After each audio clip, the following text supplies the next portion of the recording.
Bienvenue dans cette deuxième partie de conférence formation dédiée aux stratégies web et aux outils d'optimisation. Cette partie est axée sur les principales actions à mettre en place lors de la réalisation d'un site web. Ces actions sont en général maîtrisées par la plupart des agences web professionnelles.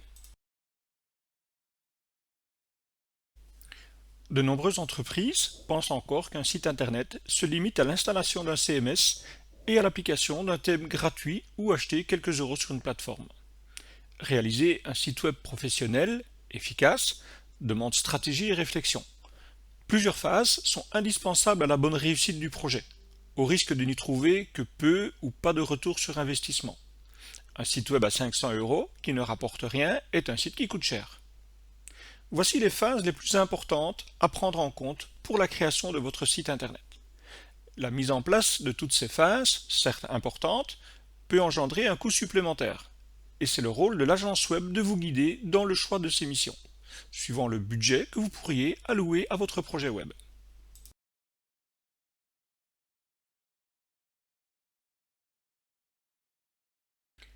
La réalisation d'un site vitrine, d'un site catalogue, e-commerce ou sur mesure peut différer suivant que vous soyez commerçant, indépendant ou patron d'entreprise, mais aussi suivant vos produits, vos services ou le type de prospect visé. Les réunions débriefing peuvent être nombreuses et avoir un impact important sur le coût d'un site web, sur son temps de développement, mais aussi sur sa rentabilité. Un débriefing trop rapide ou peu approfondi risque de négliger ou d'omettre des points importants. Ces réunions ont pour but d'identifier vos points forts, votre audience, les attentes de vos visiteurs et les modules à développer, mais aussi de définir la part du travail qui incombe à l'agence web et celle qui sera à votre charge. Véritable cahier des charges du site, le dossier spécification fonctionnelle a pour but d'énumérer tous les modules et comportements du site, du plus simple au plus compliqué. Le dossier de spécification fonctionnelle peut parfois atteindre plusieurs dizaines de pages Word, suivant le nombre de modules et de comportements qui y seront détaillés.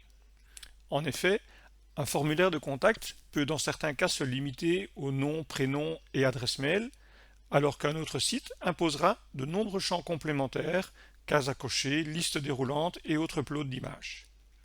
La procédure pour se créer un compte, le valider, le compléter ou procéder à une mise au panier sont autant d'éléments qui doivent être fixés dès le départ afin de rédiger une offre précise et complète. Cette phase primordiale ne fait en général pas partie de l'offre, mais bien d'une mission spécifique à prester avant la remise d'offre. Sans cette analyse, il sera difficile d'émettre un prix exact et les risques de mécompréhension et de mésentente pourraient rapidement faire leur apparition. Une des principales erreurs des entreprises et de nombreux référenceurs est de vouloir à tout prix se positionner sur Google sur des mots-clés génériques en vue d'éventuelles prises de contact. Un bon mot-clé est avant tout un mot-clé qui amène à un acte d'achat, de commande ou de prise de contact. L'analyse de la concurrence peut également être une piste importante à explorer. Ainsi, site internet peut générer des milliers de visites en provenance de personnes souhaitant créer elles-mêmes leur site ou cherchant une solution gratuite, alors que création de sites web sur mesure ou création de sites web professionnels, certes moins recherchés, induit une volonté de faire appel à un prestataire. Vous trouverez d'ailleurs en fin de prestation quelques logiciels pouvant vous aider à trouver les bons mots-clés. La création de l'arborescence en mind mapping des pages et des comportements des internautes est un point crucial pour le bon déroulement de leur visite sur le site et par extension leur passage à l'acte d'achat, de création de compte ou de prise de contact. Chaque comportement ou type de page doit posséder son plan. Certains sites nécessitent plusieurs dizaines de modules et donc de plans stratégiques à définir, comme c'est le cas pour le site du réseau d'affaires Push and Plug pris en exemple. Vous trouverez des liens vers quelques outils de mind mapping en fin de vidéo. Créer un site web professionnel est avant tout stratégique. La réalisation d'une maquette ergonomique, également appelée mock-up ou ergo layout, est une phase importante. Dépourvues de tout graphisme ou de couleur, ces maquettes ergonomiques n'ont pour seul but que de définir les emplacements des différents blocs, textes, images et autres boutons, ainsi que le comportement du futur site. Ces maquettes ergonomiques doivent être pensées pour les différents supports, avec priorité les téléphones portables, Ces supports étant plus petits, il y sera plus difficile de présenter les pages et les comportements. En réussissant la phase ErgoLayout sur smartphone, la déclinaison des maquettes ergonomiques pour tablettes et PC s'en trouvera facilitée, vu l'espace plus important auquel le designer aura accès. Les maquettes ergonomiques une fois validées, l'agence web entame la réalisation des maquettes graphiques, dans lesquelles logos et couleurs seront insérés. Diverses images fournies par le client ou achetées auprès de professionnels ou plateformes en ligne viennent agrémenter le design afin d'avoir une idée plus précise du résultat final du futur site. Les maquettes graphiques se font sur un nombre plus réduit de pages, en général la page d'accueil et quelques types de pages internes. Les maquettes graphiques validées, l'agence web entame le développement du site et fournit à son client un lien vers le site web. Le site et son outil d'administration pour les sites avec CMS ne sont accessibles qu'aux personnes ayant reçu le lien. Une formation à l'utilisation du site est en général associée à cette livraison, suivant le contrat signé entre le client et l'agence web.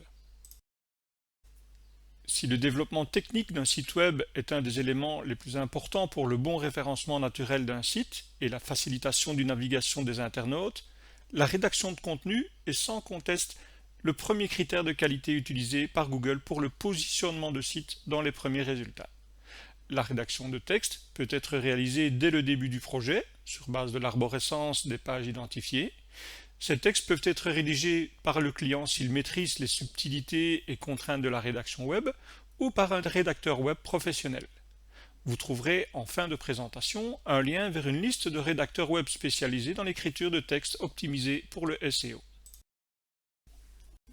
L'optimisation des images est un point tout aussi crucial que la rédaction web. Elle a deux grandes fonctions. Augmenter la rapidité de chargement d'une page et faciliter la compréhension de l'image par les moteurs afin de les positionner stratégiquement dans les premiers résultats. L'optimisation d'image se fait à plusieurs niveaux. Le nom de l'image. Google ne sait pas lire le contenu de l'image. Il faut donc l'aider à comprendre son contenu en nommant l'image intelligiblement. Éviter les accents, les majuscules, les espaces et d'autres signes cabalistiques et préférer les tirets aux underscores. Le texte alternatif ou attribut alt est bien lu par les moteurs de recherche et fait partie des critères principaux pour optimiser le référencement des images. La balise alt vient renforcer la compréhension du nom de l'image par les moteurs. Les mots-clés placés dans cette balise alt remplaceront l'image si le navigateur n'arrive pas à afficher l'image et peuvent aussi être utilisés par les malvoyants ou la recherche vocale. Le format et le poids des images sont très importants. Les principaux formats sont le JPEG et le PNG. L'inclusion de la hauteur et de la largeur de l'image peut favoriser la recherche par taille. Idéalement, la taille native de votre image doit être la même que la taille d'affichage. Cela permet de réduire le poids de vos images, avec pour conséquence la réduction du temps de chargement de vos pages.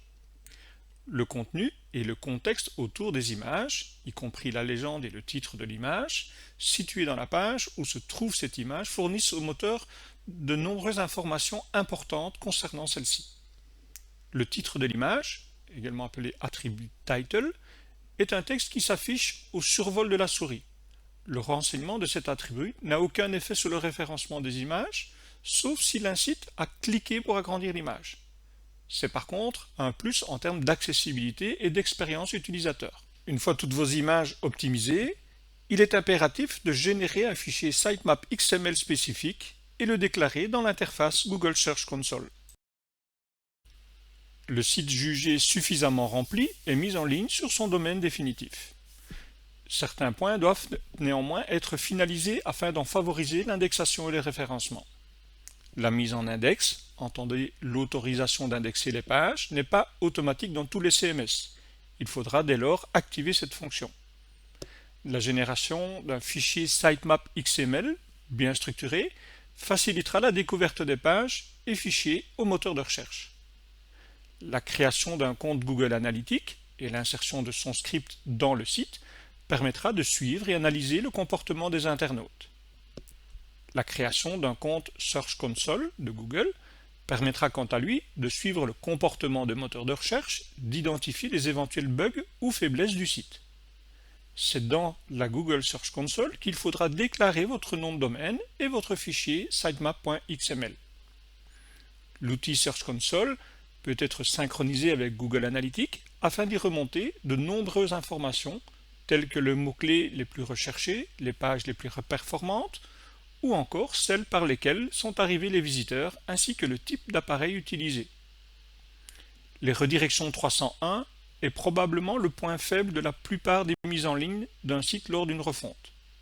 Le nouveau site possède des URL différentes de l'ancien et il faut déclarer à Google le déplacement de ces pages afin de conserver leur référencement et éviter que les internautes n'arrivent sur des pages 404.